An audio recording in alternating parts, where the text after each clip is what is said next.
On June 28, Old School Runescape got one of the biggest scaling expansions in woodcutting called the Forestry update. It brought many new events, items, and a completely new currency called the Anima-infused Park to the game. However, that was only a small portion of the expansion, and in the upcoming weeks we will get second and arguably the biggest scaling update of the year, which will have multiple new pets, the long-awaited two-handed axes, and something I personally have been looking forward the most, which is Bonfires. Finally, a reason to AFK my fire making. So in this recap video, I want to show you all the new things you can expect to see in the scaling expansion, which included skills like woodcutting, fire making, and other utilities that might be helpful to you. Over 60,000 players voted for this update, and every single question passed by a landslide. Most questions got around 80% yes votes and 20% no votes. However, there has been some pushback on Twitter and Reddit about this update, saying it's unnecessary cluttering the woodcutting skill and some of the things are just not needed in the game. The main issue players had was that the updates you already saw with forestry and the updates I'm gonna talk about today have not been properly tested before, so they could cause unintentional issues like getting 300k woodcutting experience an hour, which we did see a few months ago, but it was quickly fixed by Jagex afterwards. Despite that, today I want to give you an unbiased review of the update and everything that comes with it. But honestly, I would love to know your thoughts after you're done with the video.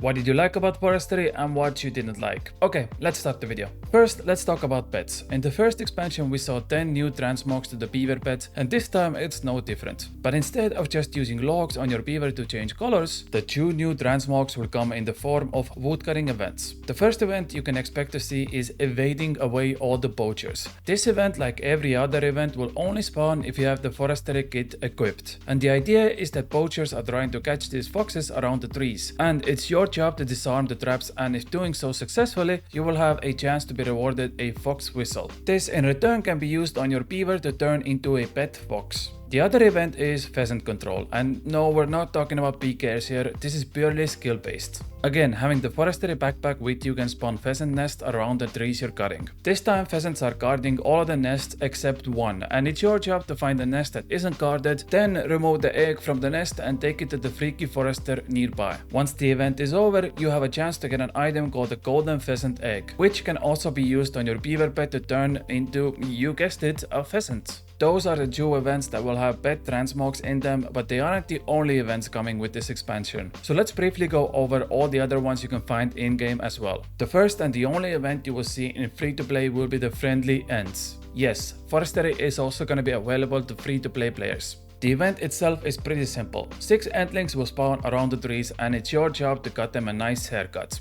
That's it. I wish I had more to add here, but it's basically point and click. Get the right haircut and you will be rewarded with Anima-infused Park. The next event is beehives. This has been promised for a long time now and it's finally coming to the game. The beekeeper will spawn as beehives will drop out of the tree. You need to help him by building temporary bee boxes around the trees using any type of log. Every time you complete the event, you will have a chance to receive one part of the bee box, and after collecting all of them, you can add the bee box to your player-owned house. As always with every event, after completion you will get tons of experience and Anima-infused Park. And with the beehive event specifically, you will also be able to gain construction experience for every beehive you will build. The next event is Enchantment Ritual. A dryad will spawn along with number of different ritual spots in all shapes and sizes. You need to stand on the right ritual spot as the dryad is calling out, and as time goes on you will have a completion part on the corner of your game. This bar will fill up based on your contribution. After the event is completed, you have a chance to receive the exact same rewards we already mentioned before. All the new events added are fairly simple. It's basically just click and point, and I think that was the intended purpose in the first place. Since the events spawn fairly often, almost every 10 minutes, and now there's gonna be quite a few of them, it's important to not overcomplicate things. Some players have mentioned that we have too many events now, which in total is 10 events, and that could overcomplicate things, but I guess we'll have to find out and see how things are gonna turn out. What are your thoughts on the forestry events? Is there too many? Should Jagex make them more complicated? Let me know down in the comments, I would love to read your response. Okay, let's talk about the rewards. Firstly, we have two-handed axes, the long-awaited items that players have wanted for months now,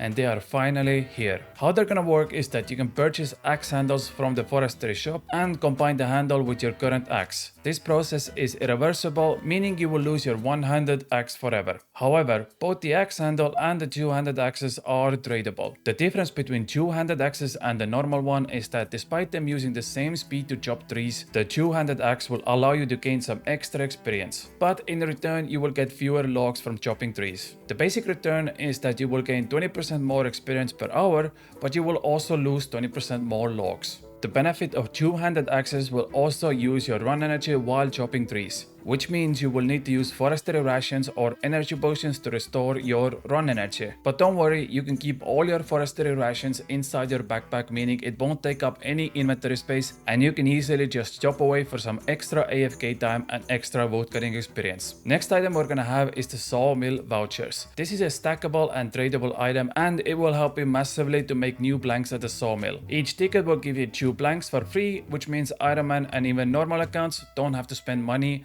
to turn logs into planks at the sawmill anymore. And the final reward we're gonna get is the Twitcher's gloves. You can buy these gloves from the forestry shop and their entire purpose is to give you more bird nests while chopping trees. The best part is you can choose what bird nest you would like the most, starting with ring nest, then we have egg nest, seed nest, and finally glue nests. Every time you roll a chance for these items, a charge from the gloves will be removed and a 10% boost will be applied. There are also gonna be slightly few changes to the log basket, which will help you store all your logs much faster now. And everyone who already has 99 woodcutting will be able to combine their forestry backpack with the cape to get the boost. Okay, that's almost everything except the best part, and I left this last intentionally. Forestry campfires, aka bonfires from RS3. Yes, now on, with a single click you will be able to empty out your entire inventory of logs into one single fire. And in return you will get slightly less experience for it. This was a very popular update in Runescape 3 called Bonfires, and it allowed for a social interaction and AFK time while training. So you can have an excuse during your work hours to log in and train your skills. Every time you add a new log to the campfire, you will be able to see the timer how long it takes to empty out an entire inventory. And yes, you can use your log basket as well, meaning you can use 56 logs on your campfires with a single click. You will also be able to rest near campfires that other people set up, despite it currently only being for cosmetic purposes. And that's about it on the entire skilling update. It's safe to say that woodcutting will become more alive again. If you really want to take advantage of this situation and gain some extra GP, you should start gaining that anima infused bark now. So when the update drops, you can turn that currency into maybe hack sandals, maybe forest rations, or any of the new items and trade that in for money. Personally, I think players are going to be most excited about the two-handed axes, and there's also going to be a few cosmetic outfits like the pheasant clothing that you can obtain by participating in the events. One last thing before I go, on August 19, which is just few days away from now, there is gonna be a Summer Summit watch party on twitch.tv Kriibus. So if you wanna join us and have a nice Saturday night together and discuss the newest and the biggest updates coming to Old School Runescape in the upcoming year, consider stopping by. All the links are in the description, but that's it from me. I love you all very much, and if you enjoyed the content, consider subscribing. I'll see you all tomorrow with another video. Bye!